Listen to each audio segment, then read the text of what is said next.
अस्सलाम वालेकुम। Future is always uncertain. कल क्या होगा हमें नहीं मालूम, और इट इज़ ऑलवेज चैलेंजिंग, और नई से नई चीज़ आती रहती है। लेकिन ये चीज़ अंडरस्टैंड करें कि आज जो ट्रेंड चल रहा है, आप किसी भी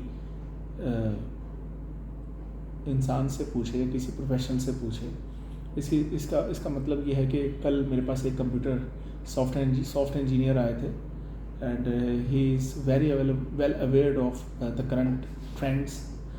तो मैं आई जस्ट आस्क्ड हिम कि स्टूडेंट्स के लिए आजकल क्या बेहतर चल रहा है और क्या मार्केट में ट्रेंड है। आपने सबने देखा होगा कि आजकल आर्टिफिशियल इंटेलिजेंस का बड़ा दौर है, और एवरीथिंग इज़ आपको आर्टिफिशियल इंटेलिजेंस से मिल जाती है।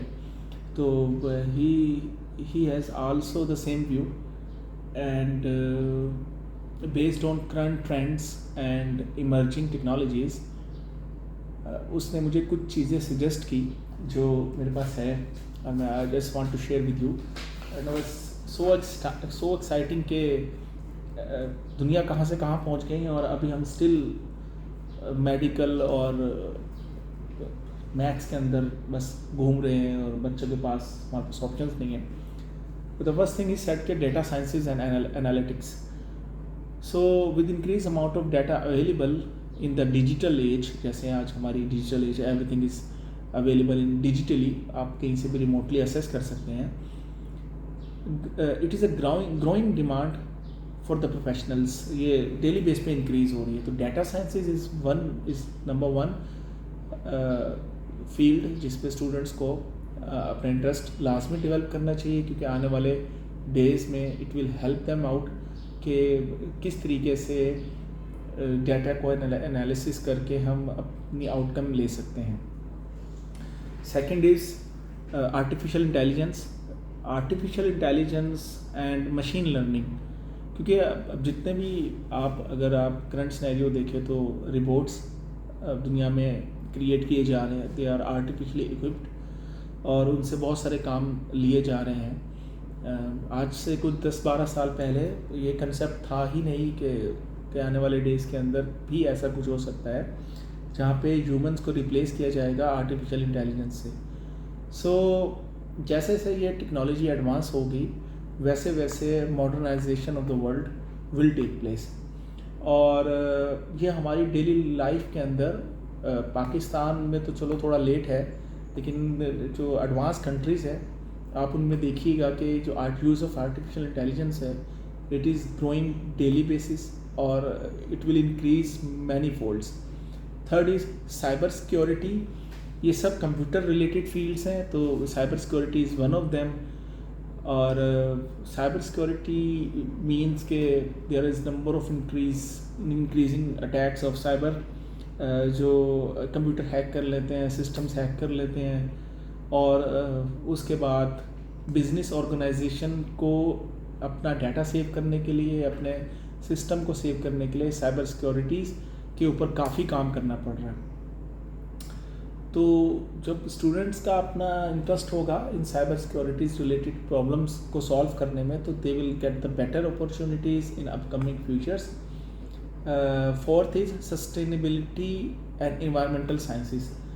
देखें, हम अपना ही इर्द गिर्द देख लें कि बीइंग एन एग्रीकल्चर कंट्री और या दुनिया, हम अपनी जो प्रायोरिटीज़ हैं वो हम डिफरेंट पर्सपेक्टिव में चल रहे हैं, बट दुनिया इन्वायरमेंट के ऊपर बड़ा कॉन्शियस है, और दे वांट के कुछ सस्टेनेबिलिटी इन्वायरमेंट में कुछ ऐसे प्रोसेस और ऐसे मैकेनिज़्म किए जाएं जिसकी बेस पे इन्वायरमेंट की सस्टेनेबिलिटी को मेंटेन किया जा सके। सो क्योंकि इन्वायरमेंट को लेकर दुनिया में बहुत सारी चीज़ें साथ साथ चल रही है, और इन्फॉर्मेशन इन्वायरमेंट को लेकर काफ़ी सीरियस टॉक हो रही है। So fifth one is health care and biotechnology. So जैसे जैसे पॉपुलेशन इंक्रीज़ हो रही है, उनके अंदर मॉडर्नाइजेशन आ रही है, हम नेचर से हटते जा रहे हैं, तो हेल्थ के इश्यूज़ और ड्रग रिलेटेड इश्यूज़ जो हैं वो सामने आ रहे हैं। सो उसमें इम्पोर्टेंट है कि आप हेल्थ केयर या बायोटेक्नोलॉजी के पर्सपेक्टिव से जो भी फील्ड है आप उसमें अगर इंटरेस्टेड हैं तो आप उसको सिलेक्ट करें और उसके बारे में उनको एडवांस लेवल पे जाकर सीखें, क्योंकि with the passage of time health care और biotechnology will remain as it is.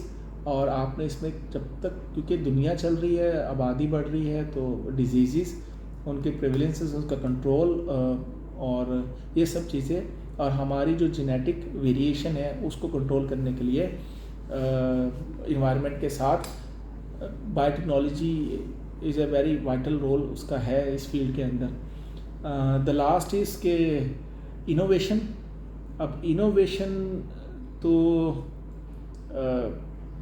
Science के साथ आप अटैच है, तो उसके साथ इट्स नॉट अबाउट कि आपने 4 बुक्स पढ़ी हैं और आप समझते कि यू गॉट कि आपको इस पर कमांड आ गई, कि इनोवेशंस आपको हमेशा दूसरों से एक स्टेप आगे लेकर जाती है। तो आपकी जो इनोवेशन एबिलिटीज़ है वो with the passage of time, idea, business का आइडिया आपके पास होना चाहिए। फ्यूचर को देखकर हमें कुछ ऐसा डिफरेंट करना चाहिए जो दूसरे लोग नहीं कर रहे, क्योंकि idea can change your life. दुनिया में जितनी बड़ी बड़ी तरक्कियाँ हुई हैं, जितना बड़ा बड़ा प्रोग्रेस हुआ है, सब एक आइडिया, सबसे पहले एक आइडिया जनरेट हुआ और उस पर काम हुआ।